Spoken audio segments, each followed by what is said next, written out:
राज्यसेवा मुख्य परीक्षा 2025 मध्ये उत्तरपत्रिका कशी असेल? लाईनची असेल का UPC सारखी ब्लँक पेजची असेल? प्रश्न उत्तरपत्रिकेवर प्रिंट असेल की वेगळी उत्तरपत्रिका दिलेली असेल?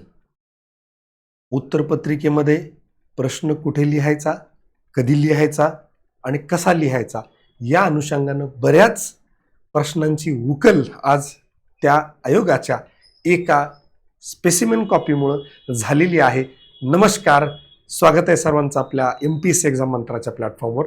मी ॲडव्होकेट डॉक्टर अजित दिगंबर काकडे तुमच्या सगळ्यांचं स्वागत करतो आपल्या MPSC एक्झाम मंत्राच्या सर्वांच्या आवडत्या प्लॅटफॉर्मवर. आणि ज्यांना डिस्क्रिप्टिव्ह परीक्षेमधून अधिकारी व्हायचं आहे किंवा ज्यांना पुढे येणाऱ्या मुख्य परीक्षा द्यायच्या आहेत त्यांच्यासाठी अत्यंत महत्त्वाचा विषय आणि अत्यंत महत्त्वाचा व्हिडिओ आहे. ज्या व्हिडिओमध्ये कुठल्या चुका टाळाव्यात, कुठल्या गोष्टी करू नयेत यावर आपण आयोगाकडून दिलेल्या उत्तरपत्रिका स्पेसिमेन कॉपीवर बोलणार आहोत. यातली एक चूक तुमचं आयुष्य त्या ठिकाणी बिघडवू शकते, तुम्हाला स्पर्धेमधून बाहेर काढू शकते. त्यामुळं इथे डिस्कस करत असलेल्या प्रत्येक गोष्टीला काळजीपूर्वक बघा आणि त्यानंतर पुढे येणाऱ्या ज्या काही मुख्य परीक्षा आहेत आणि जी डिस्क्रिप्टिव्हची उत्तरपत्रिका असणार आहे त्या अनुषंगानं तुम्ही प्रॅक्टिस चालू करा. तर नमस्कार सगळ्यांना, परत एकदा मी स्वागत करतो आपल्या MPSC एक्झाम मंत्राच्या प्लॅटफॉर्मवर. आणि बघा इथे आज आयोगानं उशिरा का होईना पण उत्तरपत्रिकेचं स्पेसिमेन कॉपी त्या ठिकाणी दिलेली आहे. यापूर्वी आयोगानं आपल्याला प्रश्नपत्रिकेचं फ्रेमवर्क म्हणा, प्रश्नपत्रिकेचं स्वरूप म्हणा ते दिलेलं होतं, मात्र उत्तरपत्रिकेबद्दल आयोग काहीही बोललेला नव्हता. मात्र मागच्या 1-2-3 महिन्यापूर्वी आयोगानं पब्लिक टेंडर त्या ठिकाणी काढलेलं होतं उत्तरपत्रिकेच्या संबंधित. त्यामुळे उत्तरपत्रिका नवीन पद्धतीनं येण्याची शक्यता खूप जास्त होती. नवीन पद्धत म्हणजे ब्लँकवाली नाही, कारण ब्लँक आयोगाला चालत नाही. आपण याआधी आयोगानं घेतलेली मेट्रोलॉजीची मुख्य परीक्षा असेल, FSOची मुख्य परीक्षा असेल किंवा ॲग्रिकल्चर आणि फॉरेस्टची मुख्य परीक्षा असेल, यामध्ये बघितलं होतं आयोगानं लाईनवाले पेपर त्या ठिकाणी वापरलेले होते. मात्र राज्यसेवेसाठी त्यांनी नवीन टेंडर काढून नवीन उत्तरपत्रिका प्रिंट केल्याचं आपल्याला लक्षात येतं त्यांनी जे काय पब्लिकली गोष्टी केलेल्या आहेत त्यानुसार. आता या व्हिडिओमध्ये खूप महत्त्वाच्या सूचना त्यांनी दिलेल्या आहेत त्या आपण बघणार आहोत. एक एक सूचना फार काळजीपूर्वक त्या ठिकाणी वाचून घ्या, समजून घ्या आणि तशा पद्धतीनंच उत्तरपत्रिकेवर मार्क करा. राईट. जर इथे एक चूक झाली तर तुमचं त्या ठिकाणी पुढचं 1 वर्ष त्या ठिकाणी वाया जाऊ शकतं. राईट. आता आयोगानं नेमकं आपल्याला काय दिलंय तर आयोगानं आपल्याला महाराष्ट्र पब्लिक सर्व्हिस कमिशननं त्या ठिकाणी एक सॅम्पल स्पेसिमन दिलेलं आहे की कशा पद्धतीनं उत्तरपत्रिका असेल.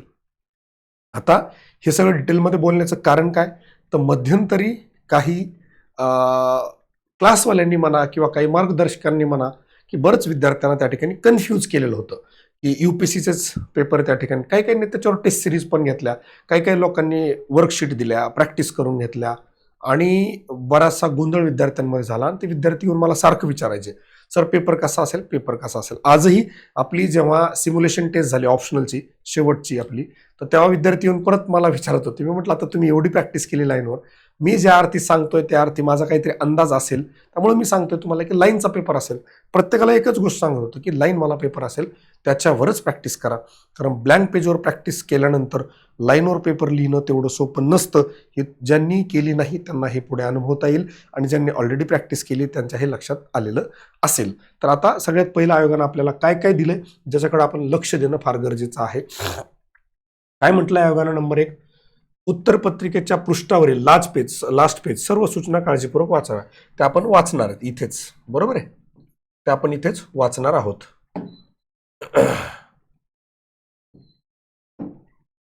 बरोबर आहे, ते आपण इथेच वाचून घेऊयात. सदर मुखपृष्ठाचे स्कॅनिंग व संगणक संस्करण करण्यात येणार आहे. आता इथे बघा, हा पेपर आपला जो आहे हा स्कॅन होणार आहे. त्याच्यातून आपल्याला काय काय बोध होऊ शकतो किंवा काय काय गोष्टी कळू शकतात. नंबर 1 मध्ये ही पण पॉसिबिलिटी नाकारता येत नाही. जसं आपण आपल्या सराव टेस्ट सिरीज मुख्यच्या किंवा अभ्यास मित्र ऑप्शनलच्या टेस्ट सिरीजमध्ये विद्यार्थ्यांनी दिलेला पेपर आपण आपल्या इन्स्टिट्यूटमध्ये स्कॅन करून घेत होतो आणि त्यानंतर काही इव्हॅल्युएटर्स आपले जे दूरस्थ ठिकाणाहून इव्हॅल्युएट करत होते त्यांना आपण स्कॅन केलेला पेपर पाठवत होतो, त्याच्यावर इव्हॅल्युएशन करत होते आणि तो आपल्या ऑफिसला येत होता. त्यानंतर मग मी त्याच्यावर मॉडरेशन करत होतो आणि नंतर तो विद्यार्थ्यांकडे जात होता. आता इथे एक पॉसिबिलिटी ही तयार होऊ शकते, कदाचित आयोग, आता हे माझे अंदाज आहेत, हे काय आयोगानं ऑफिशियली डिक्लेअर केलेलं नाहीये, असा एक अंदाज माझा आहे की आयोग कदाचित हे पेपर स्कॅन करून कॉन्फिडेन्शियल पद्धतीनं आयदर आयोगामध्ये बसून म्हणा किंवा इतर कुठेतरी बसून म्हणा आयोग पेपर चेक करून घेऊ शकतो डिजिटल फॉर्मॅटमध्ये. म्हणजे जसं आपण आयपॅडवर त्या ठिकाणी पेपर चेक करतो तशा पद्धतीनं त्यांनी संगणक डिस्प्ले म्हणा किंवा काही अशी पद्धत त्या ठिकाणी आणलेली असू शकते ज्याच्यावर ते पेपर आयोगामध्ये म्हणा किंवा इतर कुठे म्हणा चेक करून घेऊ शकतात. त्यामुळे ही एक शक्यता आपल्याला नाकारता येत नाही, हे लक्षात घ्या. पुढे मुखपृष्ठावरील सर्व माहिती नमूद करण्यासाठी काळ्या शाईचा बॉल पॉइंट पेनचा वापर करावा. आता काळी शाई आणि नंबर बॉल पॉइंट पेन, इथे दोन गोष्टी लक्षात घ्या. नंबर एक, आपण आतापर्यंत प्रिलिम्सला ज्या पद्धतीनं OMR वर माहिती भरत होतो, साधारणतः अशी OMR, तिथे आपल्याला ब्लॅक बॉल पॉइंट पेनच वापरावा लागायचा. आता इथेही त्या ठिकाणी ब्लॅक बॉल पॉइंट पेनच वापरावा लागेल, कारण हे पेज स्कॅन होणार आहे. कदाचित त्याची एक कॉपी जी आहे तर ती जशी OMR ची स्कॅनिंग व्हायची तशा पद्धतीनं स्कॅन होऊ शकतं पहिलं पेज, किंवा आयोग ते स्कॅन करून त्याच्यावर कुठेतरी बारकोड वगैरे लावून अजून काही गोष्टी करू शकतं का, याच्याबद्दलही आपल्याला त्या ठिकाणी विचार करावा लागेल. हा झाला एक मुद्दा. आता दुसरा महत्वाचा मुद्दा, मग उत्तर कोणत्या पेनने लिहावे?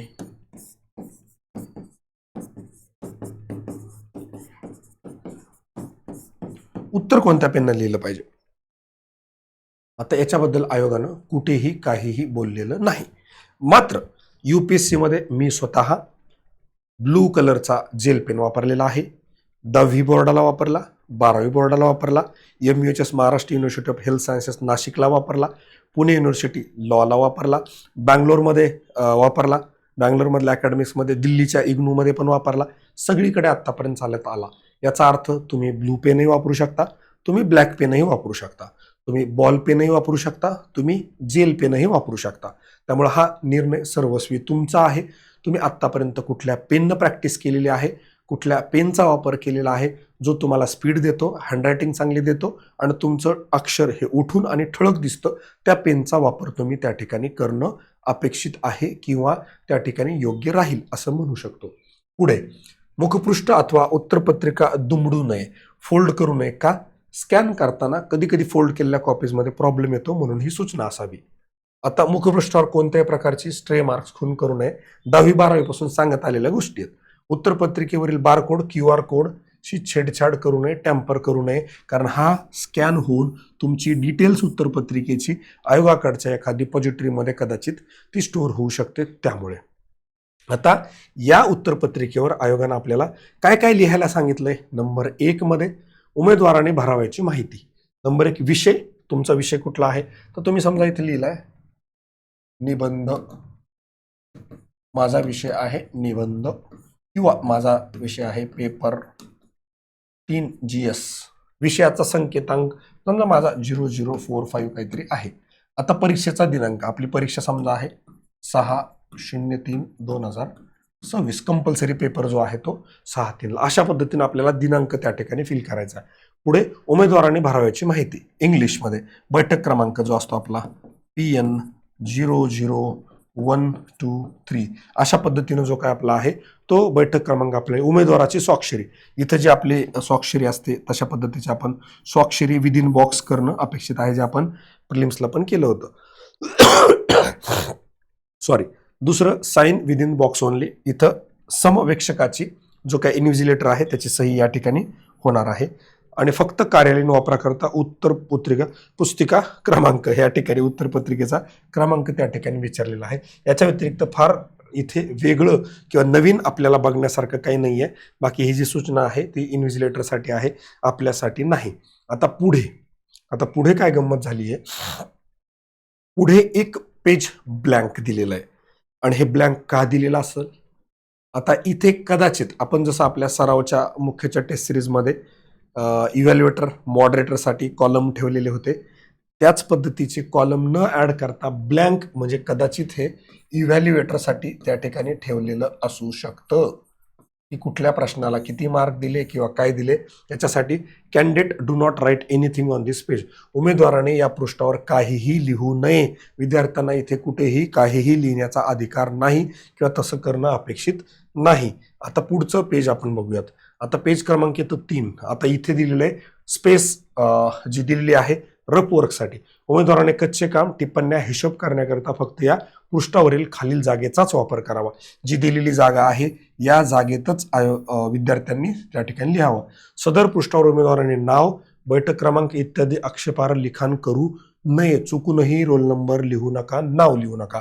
प्रस्तुत पृष्ठाचा वापर प्रश्नांची उत्तरे नमूद करण्यासाठी करू नये. जर तुम्ही इथं एखाद्या प्रश्नाचं उत्तर लिहिलं, प्रश्न क्रमांक 1A, आणि जर उत्तर लिहिलं तर हे चेक केलं जाणार नाही, याचे मार्क तुम्हाला मिळणार नाही, कारण हे कम्प्लिटली पेज फक्त कच्च्या कामासाठी दिलेलं आहे. असं एकच नाही तर आयोगानं अजून एक पेज त्या ठिकाणी कच्च्या कामासाठी दिलेलं आहे. आणि पुढे आता आयोगानं दिलेलं हे आपल्याला सॅम्पल स्पेस आहे, की लाईनचा जो पेपर आहे, मी एवढ्या दिवसापासून जे सांगत होतो पेपर लाईनचा असेल त्याचं हे प्रात्यक्षिक आता तुम्ही बघितलेलं आहे. आणि क्वेश्चन क्रमांक इथे लिहायचा तुम्हाला. क्वेश्चन क्रमांक 1, फार जर वाटलं तुम्हाला तर तुम्ही क्वेश्चन क्रमांक 1.A असं लिहू शकता. प्रश्न क्रमांक 1 मधलं A, आणि मग तुम्ही उत्तराची सुरुवात तुमची इथून करू शकता. आता जवळपास अशा तुम्हाला 30 लाईन त्या ठिकाणी दिलेल्या आहेत. आता या पेजची साईज जी आहे A4 असेल का, मला वाटत नाही. या पेजची साईज जर A4 नसेल तर कदाचित पेपर खूप जास्त लंबा असेल, किंवा आता ह्या दोन मधली स्पेसिंग किती असेल, ह्या दोघांमधली स्पेस आपण हे A4 साईजवर प्रिंट करून बघू शकतो. पण ऍक्च्युअलमध्ये आयोगाचा पेपर कुठल्या साईजचा पेपर आहे त्याच्यानुसार त्याची इथली डिस्टन्स आहे ते करणार आहे. त्यामुळं इथे लिहिताना म्हणजे उमेदवाराने कॅन्डिडेट शुड राईट अशा पद्धतीने लिहिणं त्या ठिकाणी अपेक्षित आहे. तर हे आता ही गोष्ट लक्षात घ्या. तर आपल्याला जवळपास 30 लाईन या ठिकाणी दिलेल्या आहेत. आणि इथे ही जी मार्जिन आहे ही थोडीशी ट्रेडिशनल पेक्षा कमी केलेली आहे, बरोबर आहे. आता इथे जर तसं बघितलं तर इथे पण आपल्याला स्पेस ठेवलेला आहे. पण फारच जर एखाद्याला असं वाटलं की बाबा एक मोठी स्केल सोबत घेऊन जा, असं वाटलं आपला पेपर कम्प्लीट होत नाहीये, सरळ स्केलनं तुम्ही इथे एक लाईन मारून असं करू शकता, जे अकॅडमिक्समध्ये ग्रॅज्युएशनला खूप लोक करतात. पण तुम्हाला लिहिण्याची स्पेस कमी राहते आणि तुम्हाला त्या ठिकाणी लिहिता येतं. हा एक पर्याय आहे. मात्र हा काय आहे, एक तुम्हाला लिहिणं होत नसेल तरचा पर्याय आहे. ज्याला अवलंबाचा आहे तो अवलंबू शकतो, ज्याला नाही वापरायचा तो नाही वापरू शकत. अशा पद्धतीनं आपल्याला आयोगानं पेज त्या ठिकाणी दिलेला आहे. इथं आयोगाचा वॉटरमार्क जो आहे तो असणार आहे, बरोबर आहे. आता हे सगळं करत असताना इथे मी उमेदवारांसाठीच्या सूचना, हे लास्ट पेज जे आहे आयोगानं दिलेलं लास्ट पेज, याच्यावरच्या सूचना खूप महत्वाच्या आहेत. त्या आपण काळजीपूर्वक वाचल्या पाहिजेत. उमेदवारांना सूचना नंबर 1, उत्तर पुस्तिका प्राप्त झाल्यानंतर प्रथम त्यांनी काय म्हटलंय, पहिले आन्सर शीट चेक करून घ्या. कुठं ब्लँक आली आहे का, कुठं पेजेस कमी आले का, कुठं फाटली आहे का, असं असेल तर लगेच इन्व्हिजिलेटरकडून चेक करून घ्या. हे पहिलं त्यांनी सांगितलं. हे पहिले 2 पॉईंट. नंतर उत्तरपत्रिकेच्या पृष्ठावर विहित ठिकाणी स्वतःचा बैठक क्रमांक इतर सगळं व्यवस्थित त्या ठिकाणी नमूद करा, इतर ठिकाणी करू नका. आता उत्तरपत्रिकेचे पृष्ठ क्रमांक 1 आणि 2 खराब होऊ नयेत अथवा त्यावर विहित ठिकाणा व्यतिरिक्त, म्हणजे पहिलं जे पेज होतं ज्याच्यावर आपला रोल नंबर आणि सगळ्या गोष्टी होता, नंबर 2 इथे उमेदवाराने लिहू नको, ज्याचं मी इंटरप्रिटेशन काढलं की इव्हॅल्युएटरसाठी ठेवलेलं पेज असू शकतं त्या पेजच्या बाबतीमध्ये. नंतर उत्तरपत्रिकेमध्ये प्रश्नांच्या वास्तविक उत्तराव्यतिरिक्त कोठेही तुम्हाला नाव, बैठक क्रमांकावर अनावश्यक मजकूर लिहू नये, की असं कॅप्टन खरात बाबा प्रसन्न किंवा असं बंधू बाबा प्रसन्न, असं कुठेही काहीही त्या ठिकाणी लिहू नये. ओम नम शिवाय किंवा श्री गणेशाय नम किंवा हे महाराज प्रसन्न ते महाराज प्रसन्न असं कुठलंही काहीही लिहू नये असं आयोगानं स्पष्ट त्या ठिकाणी म्हटलेलं आहे. पुढे प्रत्येक उत्तराच्या आरंभी त्याचा प्रश्न किंवा उपक्रमांक डाव्या बाजूला समासात न चुकता सुवाच्य अक्षरात काटेकोरपणे नमूद करावा. अत्यंत महत्वाची ही गोष्ट आहे. का महत्वाची आहे? प्रश्न क्रमांक 3 तुम्हाला इथेच लिहायचं. फार जर वाटलं तर समासात म्हटलेलं आहे, म्हणजे तुम्हाला इथं लिहिता येईल. प्रश्न क्रमांक 3A, प्रश्न क्रमांक 3B, प्रश्न क्रमांक 3C. जर एकाच प्रश्नामधले असे काही सब क्वेश्चन्स असतील आणि तुम्हाला तिथेच लिहायचं असेल तर याचं हे इंटरप्रिटेशन झालं. अत्यंत महत्वाचा पॉईंट आहे. प्रत्येक प्रश्नाच्या उत्तराखेर उत्तर संपल्याच्या निषेधार्थ एक आडवी रेषा ओढावी. म्हणजे तुम्ही इथं उत्तर लिहिलं, आता तुमचं इथपर्यंत उत्तर संपलं ना, डायरेक्ट अशी आडवी लाईन मारून टाकायची. म्हणजे काय की तुमचं उत्तर संपलेलं आहे. युजली ही प्रॅक्टिस ग्रॅज्युएशनमध्ये किंवा अकॅडमिक्समध्ये आपण करत असतो, तीच इथं तुम्हाला करायला त्यांनी सांगितलेली आहे. ही गोष्ट लक्षात घ्या. नंतर उमेदवाराने प्रश्नांचे उपप्रश्न सोडवताना अ, ब, क, ड 1, 2, 3 सलगरित्या सोडवात. एक उपप्रश्न एका पृष्ठावर तर दुसरा उपप्रश्न काही पृष्ठे सोडून. म्हणजे विषय काय म्हणायचा आहे त्यांना, आता समजा तुम्ही क्वेश्चन नंबर 1 लिहिला आणि त्यातला ए इथं लिहिला, बरोबर आहे. आता इथं तुम्ही दुसरा कुठला तरी क्वेश्चन नंबर 2 लिहिलाय आणि इथं तुम्ही त्याचा बी लिहिलंय आणि मग इथे क्वेश्चन नंबर आलाय तुमचा क्वेश्चन नंबर 1 आणि इथं लिहिताय क्वेश्चन नंबरचा बी. असं चालणार नाही. जर तुम्ही क्वेश्चन नंबर 1 इथं घेतलाय तर सलग यातले बी, सी हे सगळे एकामागे एक तुम्हाला लिहिणं कम्प्लीट आहे. म्हणजे क्वेश्चन नंबर 1 जो आहे सलग लिहिला पाहिजे. ऑप्शनल पेपर आपल्या अंतरचा क्वेश्चन नंबर 1, क्वेश्चन नंबर 5 एकामागे एकच लिहिणं अपेक्षित आहे. क्वेश्चन जे आहेत एकामागे एक लिहिणं अपेक्षित आहे. ही गोष्ट लक्षात घ्या, बरोबर आहे. त्यानंतर कोणत्याही प्रश्नाचे उत्तर एकापेक्षा अधिक वेळा लिहू नये.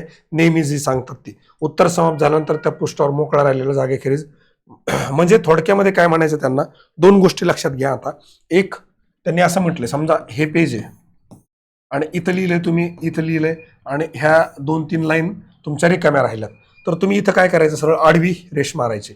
आता दुसरी पद्धत, जर समजा हे कम्प्लीट पेज तुमचं ब्लँक राहिलं तर तुम्ही इथं टाकायचं PTO, प्लीज टर्न ओव्हर. हे माझ्याकडून चुकून त्या ठिकाणी रिकामं राहिलं. पूर्ण पेज राहिलं तर लिहायचं PTO. जर अर्ध पेज रिकामं राहिलं तर आडवी लाईन मारून द्यायची, कारण माझं उत्तर इथं संपलेलं आहे. एवढी रिकामी जागा आहे ज्याच्यावर मी काट मारत आहे. आता याचं इम्प्लिकेशन काय असतं हे समजून घ्या. हे असं का करतात हा प्रश्न आपण विचारला पाहिजे.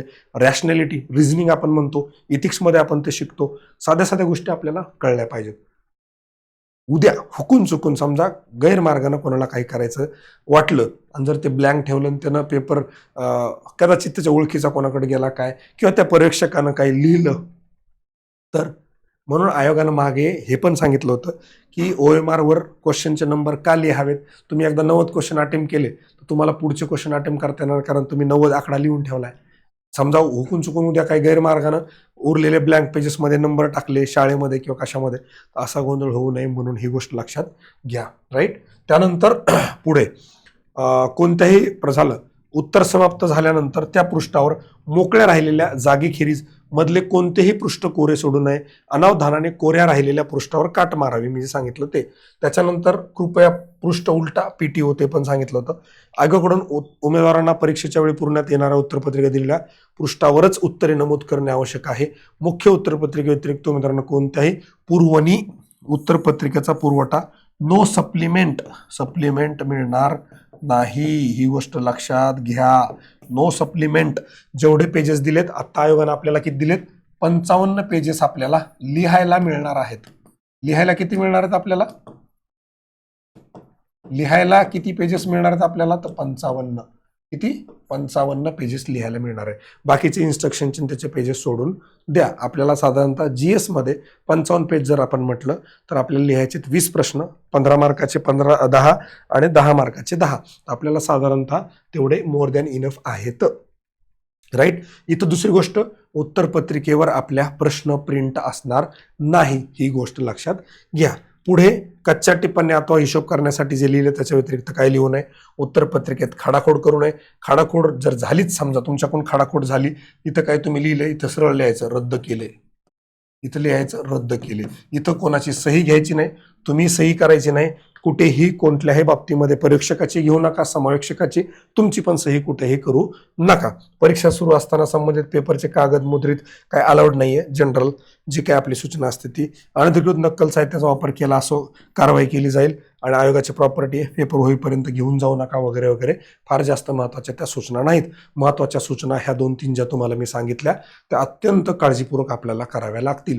दुर्दैवानं जरी आपण प्रिलिम पास होत असू आणि आपण उद्या गॅझेटेड अधिकारी होत असू तरी अशा चुका आपल्याकडून होऊ शकतात. किंबहुना ऑब्जेक्टिव्हमध्ये खूप वेळेला विद्यार्थ्यांकडून इंटरव्ह्यूच्या स्टेजला पण चुका झालेल्या आहेत. त्यामुळं हे काळजीपूर्वक आपल्याला बघणं गरजेचं आहे. आता पुढचं सगळ्यात महत्त्वाचं, मग MPSC एक्झाम मंत्रानं जी काय मेन्सची टेस्ट सिरीज कंडक्ट केली, सराव नावाची GS साठी असेल आणि अभ्यास मित्र ऑप्शनलसाठी असेल, तर त्या टेस्ट सिरीजमध्ये काय केलं होतं, आपण हे आयोगानं पूर्वी जेव्हा ऑब्जेक्टिव्हमध्ये डिस्क्रिप्टिव्हचा पेपर घ्यायचे त्यातला पॅटर्न आपण फॉलो केला होता, कारण आपल्याला अंदाज होता लाईनचा पेपर असेल. त्यामुळे आपण अशा पद्धतीनं त्या ठिकाणी दिलेलं होतं. सामान्य सूचना वगैरे आपण दिलेल्या होत्या. बघून घेऊ आपण काय काय आपण नेमकं केलं होतं. आपण एवढं जर म्हणतोय, पूर्वी अशा पद्धतीनं असायचं, इन्व्हिजिलेटरची सही असायची, अटेंडन्स नंबर वगैरे वगैरे, त्या पद्धतीनं आपण करण्याचा प्रयत्न केला. आणि आपण इथं एक्झामिनर मॉडरेटर, चीफ मॉडरेटर जे पूर्वी आयोग करायचं, आता आयोगानं काय केलंय की हे जे ब्लँक पेज आहे असं पूर्ण ब्लँक पेज ठेवलंय. आणि हे बघा, आपण दिलेला पेपर, आपण दिल्या होत्या 27 लाईन, आपण दिल्या होत्या 27 लाईन, आयोगानं दिल्या 30 लाईन. एवढाच काय तो फरक आपल्यामध्ये. आपण इथं प्रश्न क्रमांक दिला होता, आयोगानं इथं प्रश्न क्रमांक दिला. पूर्वी आयोग असं द्यायचं म्हणून आपण त्या ठिकाणी असं दिलं होतं. मात्र आयोगानं आता हे पण कट केलं. इथं आयोगाच्या 1-2 लाईन वाढल्या आणि खाली आयोगाची एखादी लाईन वाढली. त्याच्यामुळं आपल्या 27 लाईन ज्या होत्या आता आयोगानं 30 लाईन केल्या. याच्या व्यतिरिक्त अजून आपण जसं केलं होतं त्याच पद्धतीनं त्या ठिकाणी पेपर आलेला आहे. आणि अजून सगळ्यात महत्त्वाची गोष्ट की आयोगाचा क्वेश्चन पेपर कसा असेल, तर निश्चितच UPSC सारखा नसेल. UPSC सारखा म्हणजे त्या डिफिकल्टी लेवलचे क्वेश्चन्स नसतील, ही गोष्ट लक्षात घ्या. बऱ्याचशा काही क्लासेसनं, मार्गदर्शकांना सरळ सरळ UPSC कट कॉपी पेस्ट केलं. निबंध पण फिलॉसॉफिकल दिले. विद्यार्थी घाबरू नयेत म्हणून मी फिलॉसॉफिकल फ्रीमध्ये यूट्यूबला सेशन्स पण त्या ठिकाणी टाकलेले आहेत. ते सेशन तुम्ही बघून घेऊ शकता. याच्या व्यतिरिक्त तुम्हाला मी सांगेल, जर तुम्हाला स्पर्धा परीक्षेमध्ये गॅझेटेड क्लास 1 क्लास 2 महाराष्ट्रात व्हायचं असेल, MPSC मधून व्हायचं असेल, तर तुमच्यासाठी MPSC एक्झाम मंत्रा जे आहे तर ते सर्वाधिक निकाल देणारं सर्वोत्तम मार्गदर्शन केंद्र आहे, असं मी नाही तर वेगवेगळ्या टॉपर्सनी वेगवेगळ्या वेळेस सांगितलेलं आहे. आणि त्याची प्रचिती तुम्ही वेळोवेळी त्या ठिकाणी घेतलेली आहे. आणि तेच सांगण्याचा एक प्रयत्न आत्तापर्यंत आपण केला आहे. विद्यार्थ्यांना योग्य आणि जे आहे ते स्पष्टपणे सांगण्याचा आपण त्या ठिकाणी प्रयत्न केलेला आहे. डिस्क्रिप्टिव्हच्या बाबतीमध्ये आपली मेन्स असेंड प्रोग्राम नावाचा प्रोग्राम असेल, सरावची टेस्ट सिरीज असेल, ऑप्शनलची टेस्ट सिरीज असेल, किंवा आपलं मेन्स कॅप्सूल असेल, इथिक्स एसेचं मॉड्यूल असेल, या वेगळ्या माध्यमातून आपण विद्यार्थ्यांना वेळोवेळी मार्गदर्शन केलेलं आहे. आणि विद्यार्थ्यांना त्याचा प्रचंड फायदा झालेला आहे. असं विद्यार्थ्यांनी फीडबॅकच्या माध्यमातून जी मी वेळोवेळी तुमच्यापर्यंत शेअर करण्याचा प्रयत्न केलेला आहे. ज्यांना डिस्क्रिप्टिव्ह पॅटर्नमध्ये अधिकारी व्हायचं आहे त्यांनी निश्चितपणे MPSC एक्झाम मंत्राचा विचार करू शकता. हा नंबर आपल्या ऑफिसचा नंबर आहे, तुम्ही याच्यावर फोन करू शकता, किंवा हा माझा पर्सनल नंबर आहे, याच्यावर मेसेज किंवा कॉल करू शकता. आपलं जे ऑफिस आहे तर ते आहे 1ला मजला, श्री गणेश नगरी, विठ्ठल मंदिराजवळ, नवी पेठ, पुणे. तुम्ही आपल्या ऑफिसला येऊनही त्या ठिकाणी भेटू शकता. स्पर्धा परीक्षेमध्ये योग्य मार्गदर्शन करण्याचं काम आपण आत्तापर्यंत केलेलं आहे, जे वेळोवेळी तुमच्यापर्यंत मी पोहोचवलेलं आहे. या व्हिडिओमध्ये तुम्ही शांततेनं सगळ्या गोष्टी ऐकून घेतल्या आणि होपफुली तुम्हाला याचा पुढे येणाऱ्या परीक्षांमध्ये फायदा होईल. आणि असे व्हिडिओ आपण बनवले पाहिजे का नाही याबद्दलही आवर्जून त्या ठिकाणी कमेंट नक्की करा. Thank you so much and all the very best my dear friends. जय हिंद, जय महाराष्ट्र.